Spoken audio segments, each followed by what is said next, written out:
Back with another video from Kyiv. Today is number, I think, 8 of Mom's visit. And today we are out at the Motherland statue. I haven't been here since it was winter, extremely cold. Had my drone. I wanted to take my drone back out, but tomorrow is Independence Day, so the whole city of Kyiv and actually a big portion of other cities around Ukraine are no-fly zones because of military issues. And so gonna be on the ground. I don't know if the museum's open. I hope it is. I really want to go in it. I saw a picture yesterday, but I don't know if it's open. So look out, got a kid running here. Heather. So anyway, we're heading to the museum, see if we can get in. Here's what it looks like from this far out.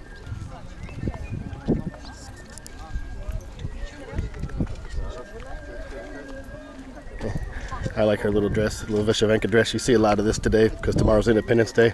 So a lot of people out here with the traditional threads on today. They're 76mm towed guns. I want to take bets what this is. Not a T64, T72 maybe.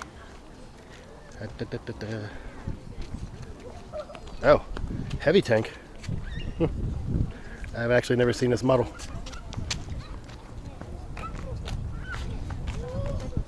Pretty sure Ukraine uses the T72s now. They upgraded from the T64s, retrograded them. Well, obviously you can see the Motherland statue right next to it. Here is a really cool World War II museum. Definitely one of the better World War II museums I've been in, and definitely worth a visit if you come.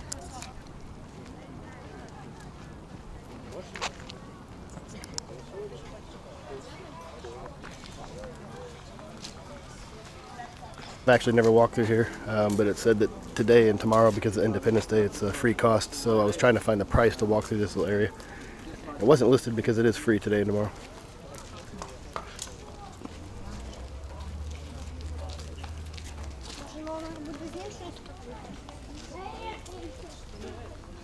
Aircraft here without a nose on it, it's a MiG-17, MiG-21, 23,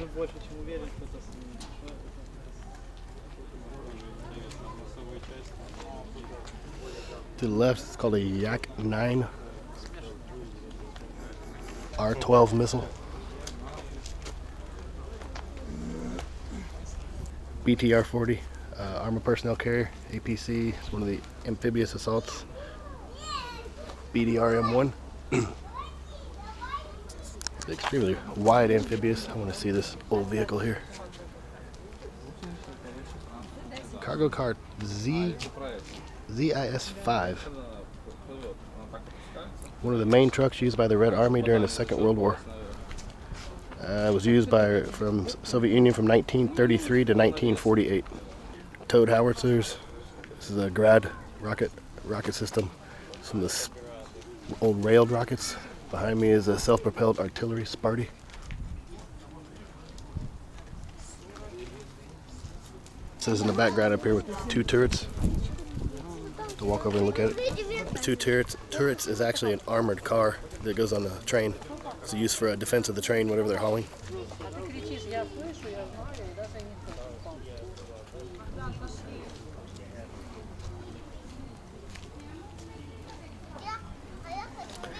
Ground-to-ground class missile.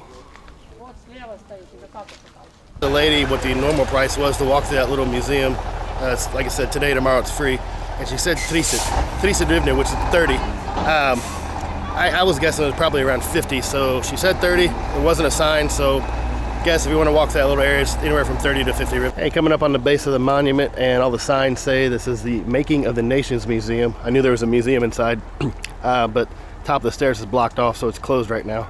And when I looked online the other day, it says because of COVID it's still closed. I did a video on this earlier. In case you didn't watch it, you can go in and take an elevator or a lift all the way to the top, and you can actually pop out on the top first shield. There's an observation deck up there. Unfortunately, I haven't been able to do it the whole time I've lived here because of COVID. And when I visited one time with a friend of mine, we wanted to do it, but it was kind of windy that day. So since it was windy, they closed the observation deck. So if you ever get a chance to come and go up on the deck, I guess I would recommend it. I'll make it up there eventually, hopefully. Before I got screwed up. The Making of Ukraine Museum is down here, down the steps. So it's not all the way to the top. There is a museum in the bottom of the monument as well. But the Making of the Ukraine Museum was down those steps. Behind me, Motherland statues, really good panoramic view. The left bank on the other side of the city.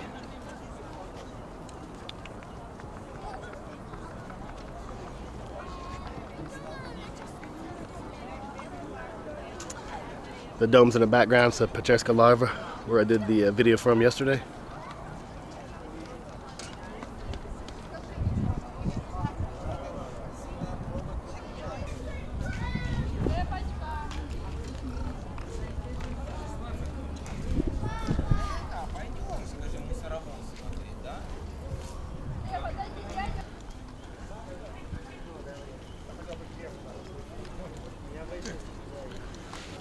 Moscow.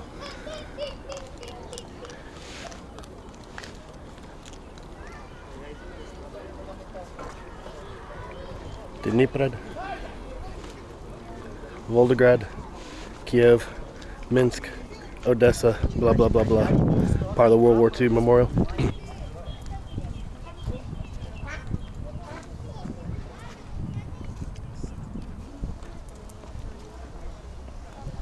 We're just talking about, so all this down here is the a memorial for the World War II, and this is all done when they were part of the Soviet Union, and since then, of course, Ukraine's gained its independence. So you have all this memorial stuff with the red star on it. So what do you do with it? Ukraine wants its own independent identity away from the Soviet Union. However, they have all these feats, crushing fascism in World War II was done as part of the Soviet Union. So that's part of this big struggle in the country right now. The Motherland statue, I don't want to point the camera back there, the sun's behind me. It's got the hammer and sickle on the shield. So a lot of the argument here is some people want to remove it, some people don't because it's part of history. Some people want to replace it with the Ukrainian trezub, and so it's this big argument. So same thing, what do you do with all this monuments and things around that still have the Soviet architecture in them? You don't want to rewrite history, but at the same time, Kyiv does want to be recognized, Ukraine wants to be recognized as independent from the Soviet Union since its own sovereign state or country now.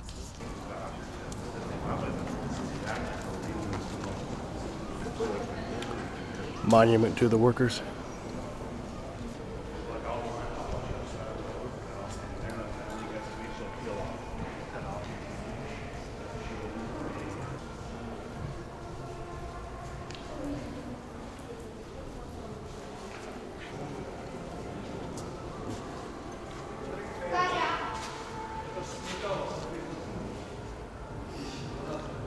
These are like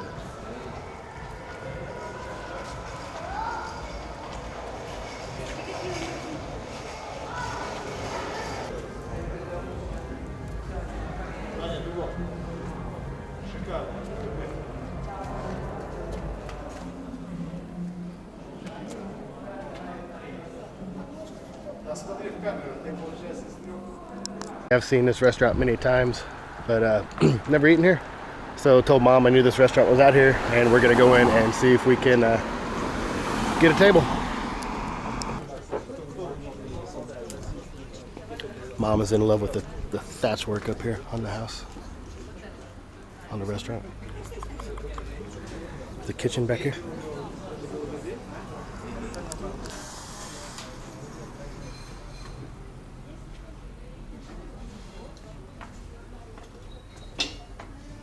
This is actually a really cool restaurant. It's patterned after an old farm, Ukrainian farm. And it was really, really good. Outside of the restaurant, and this is the this is the name of the restaurant here. Tsarskoye Selo. So it is about the closest restaurant to the big Motherland statue. So it's my first time I was ever here. It's really, really, really good. However, I would definitely suggest going online or calling and making a reservation before you come, because it was really packed. We were lucky. We got the last free or available table outside.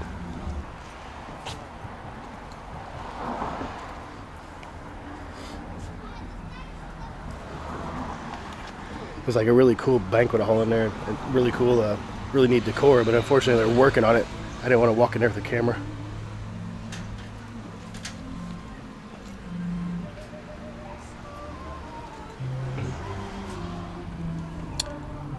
There's the phone number in case you want to. Okay, we're waiting on a taxi, but I see a restaurant vehicle out here, and it actually has the website on it. So just in case you ever make it here, there's the website, so you can book a reservation.